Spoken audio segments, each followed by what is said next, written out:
रमन और सोने की अंगूठी।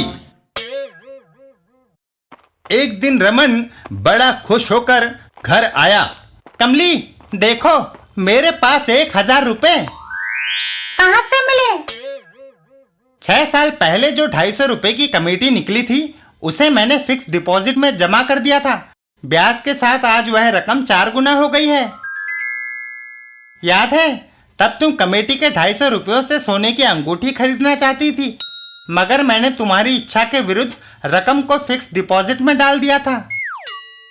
अगर मैं उस वक्त अंगूठी खरीद लेती तो आज मेरी उंगली सूनी ना होती। लेकिन अब हम इन 1,000 रुपयों से 2 अंगूठियां खरीद सकते हैं, एक तुम्हारे लिए, दूसरी मेरे लिए। अच्छा। रमन कमली को लेकर घर से बाहर चल देता है। आओ। ज्वेलर्स।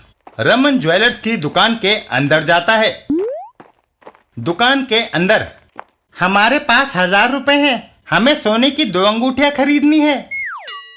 सोने के भाव बढ़ गए हैं, इतने पैसों में तुम्हारे पत्नी की नाक की लौंग भी नहीं आएगी। आए है?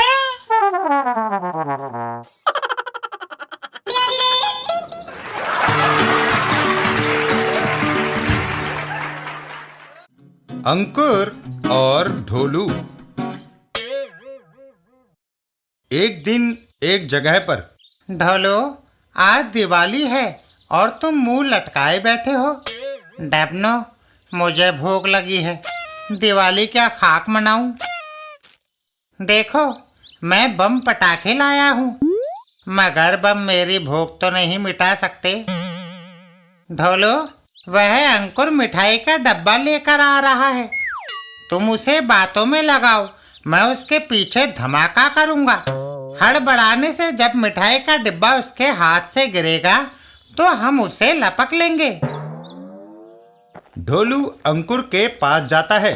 अंकुर, शहर में कल जो नई फिल्म रिलीज हुई है, तुम मुझे उसकी कहानी सुनाने को कह रहे थे। ढोलू, थोड़ी देर पहले ही मैंने वह फिल्म वीडियो पर देख ली है। अरे अंकुर ठहरो, एक दूसरा किस्सा सुनाता हूँ, सर्कस का। शहर में जो सर्कस आई है, मैं वह भी देख आया हूँ। 100 फुट की ऊंचाई पर दिल दहला देने वाली क्या गजब की कलाबाजियां लगाते हैं वे लोग। अच्छा। इधर डबनू। यही मौका है। और एक आदमी पूरी तलवार निगल जाता है। तभी बम में एक धमाका होता है और अंकुर हवा में उछल जाता है। ओहो! ढोलू मिठाई के डब्बे को कैच कर लेता है। आ गया मिठाई का डिब्बा हाथ में। अंकुर, तुम्हें यह मिठाई नहीं खानी चाहिए। दिवाली पर मिठाई नहीं खाएंगे तो और क्या खाएंगे? घास। हा हा हा हा हा। सारी मिठाई खा डाली, बड़ी स्वादिष्ट थी। लेकिन मैं उस मिठाई को फेंकने जा रहा था, उसे कुत्ते ने चख लिया था। क्या? ये तुमने पहले क्यों नहीं बताया?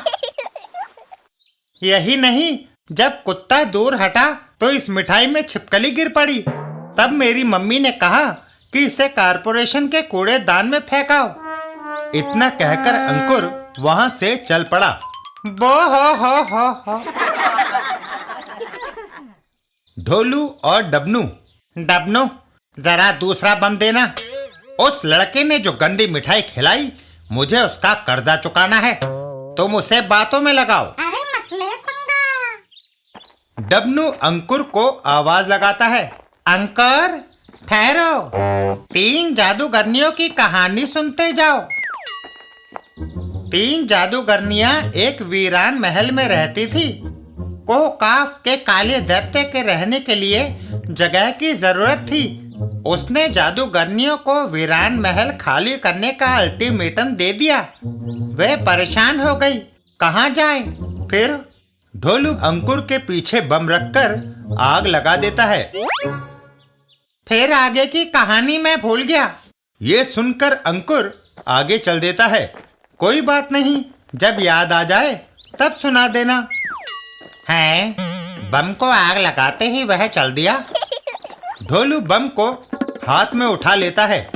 मैं बम उस पर दे मारता हूँ, अबे मत कर। पर बम उसके हाथ में ही फट जाता है और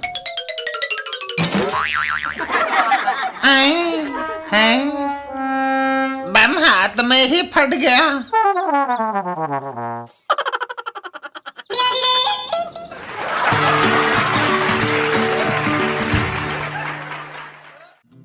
पिंकी और फुटबॉल मैच। एक दिन झपट जी के घर पर आहा, लिखा है कि आज 4 बजे टीवी पर फुटबॉल मैच आएगा। भाई साहब, अभी क्या समय हुआ है? 3:30। बस थोड़ा और इंतजार, फिर मैं वो मैच देखूंगा जिसका मुझे कई दिनों से इंतजार था।